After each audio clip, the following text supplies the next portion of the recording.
एक गांव में तो एक जगह रामलीला होनी थी। अपने कानपुर परिक्षेत्र में खूब रामलीलाएं होती हैं, तो रामलीला होनी थी। तो रामलीला प्रारंभ हुई। रावण जो बनता था वो बीमार पड़ गया। अभी करेक्टर की बात है जरा।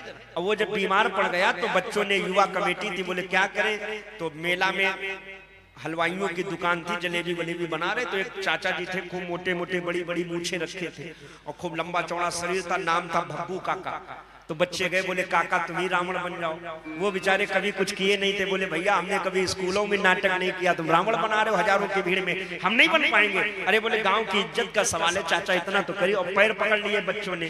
तो चाचा बोले अच्छा कुछ कहना तो नहीं पड़ेगा। बोले कुछ नहीं कहना, आपको काले कपड़े पहन के बैठना है। आज अंगद संवाद है तो अंगद में आपको कुछ बोलना नहीं, अंगद बोलेगा, आपको कोई मतलब नहीं, आप केवल तलवार लेकर बैठ जाना। तो बोले ठीक है तैयार कर दो। तैयार किया गया और दाढ़ी मूछें बना करके, खूब बड़ा मुकुट 10-20 लगा करके और बना करके तलवार और पर्दा पड़ा रहता है, बैठा दिया गया। तो जो रामलीला का जो संचालन करता था मंडलाधीश, उसने कहा चाचा एक काम करना। क्या? बोले जब अंगद आपके पास आवे और आपके सामने गदा घुमाएगा तो आपसे पूछेगा कौन हो, तो अपना परिचय इंट्रोडक्शन देना। क्या देना पड़ेगा? बोले आपको माइक पे केवल इतना कहना है, मेरा नाम 10-20 लंकाधिपति रावण, इतना केवल। चाचा बोले देखो हम कभी बोल, अरे इतना तो याद ही कर सकते हो, 10-20 लंकाधिपति रावण। दादा ने कहा चलो जब बन गए हैं तो इतना बोल देंगे, तो क्या हर्ज है उसमें भाई। तो याद करते रहे। अब पर्दा पड़ा है, वो बैठे बैठे अंगद आएगा, हमसे पूछेगा कौन, तो हमें बताना है 10-20 लंकाधिपति रावण, 10-20 लंकाधिपति रावण, 10-20 लंका। खूब याद किया और जो पर्दा खोला गया, हजारों की भीड़, तो चाचा भूल गए।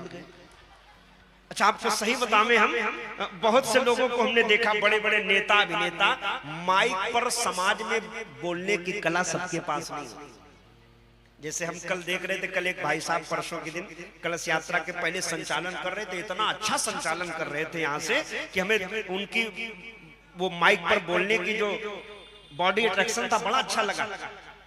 और किसी को माइक पकड़ा दो तो वो पहले, हमने बड़े बड़े नेताओं को देखा है अपने साथ यारों रखते, तुम बोल दो हमको, हम जो मना में सब बोल, नहीं बोल पाते भाई। माइक पे बोलना सर्व समाज, पता नहीं कौन सा शब्द बिगड़ जाए। अब वो दादाजी भूल गए काका जी की अब कहना क्या, तो इधर उधर देखने लगे। तो व्यास पीठ पे जो व्यास जी बैठे थे, उन्होंने कहा, हमें लगता उन्हें पता था कि सब क्या है पर्दे के पीछे का खेल। तो उन्होंने तत्काल वहीं से कहा घबराओ नहीं रावण जी, अभी अंगद आएगा पूछेगा कौन, तो कह देना 10-20 लंकाधिपति। याद आ गया, अब फिर उस समझे थोड़ा, हाँ अब हमें बताना है। अच्छा अंगद जो था वो कलाकार था, पब्लिक के बीच से उछलता हुआ कूदता हुआ आया और रावण के सामने जाके गदा घुमाई। बोले बोला बोल तू कौन। अब इनको तो याद था ना, ये तुरंत बोले हम माइक पकड़ा और हम हैं 10-20 लंकाधिपति रावण। इतना सही सही कह दिया।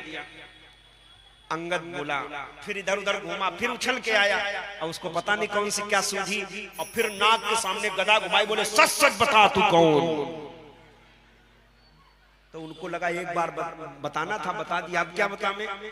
तो वो इतना घबरा गए कि वो जो मुकुट मुकुट पहना था सब फेंक दिया। बोले हम उतनी देर से कह रहे हैं हम हैं वो जलेबी बनाने वाले भग्गू का। आप